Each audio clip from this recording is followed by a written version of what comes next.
Në një auditor të zgjedhur me shkrimtar, artist dhe intelektual të Shkodrës, Ulqinit e Mëgjër, është promovuar botimi Gjergj Kastrioti, Skenderbeu, kryqtari i fundit, me autor, publicistin dhe diplomatin Virgjil Kule.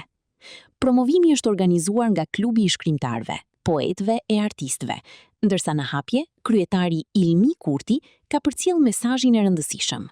Mamaj, që shte njëri për në shka nevojë, se dhe mos për një që mana si patriot frekull për imen, me redukit libër dhe me pas dhe për biblioteket tona, dhe pse pasëria, nësa të jetojmë që të volë, të të pi, të likidar një vanesa, e ta kemi, e ta lindojë që nuk ka kur volë, me mësu historinë e vërtet, dhe nuk ka kur volë, mulan fëmijëve aq sa mundë në pasuri kulturore.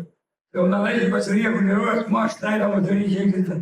Shkrimtarja Warda Albunesa, para se të bënte recensionin e librit voluminoz, të cilin pohoi se e lexoi për 3 ditë, përcolli një ndjesi për autorin, i cili ka punuar edhe speaker dhe gazetar në RTS. Në fakt, unë i përkas një brezi, ku në kohën kur zoti Kule ma gjepste me zanin e tij, në përmjet televizionit, unë nuk e majta.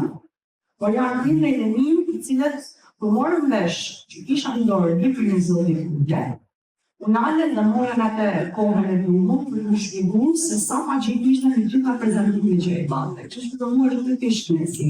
Autori, publicisti dhe diplomati i njohur Virgjil Kule ka falenderuar organizatorët për këtë promovim, duke përcjell ndjesitë e tij për librin. Me sa duket, libri qëlloi në shenjë dhe plotësoi disa mangësi që ekzistonin në lidhje me njohuritë për figurën e Gjergj Kastrioti Skenderbeut. Libri Gjergj Kastrioti, Skenderbeu, kryqtari i fundit, ditar diplomatik, është përkthyer edhe në gjuhën angleze nga Akademia e Shkencave e Shqipërisë.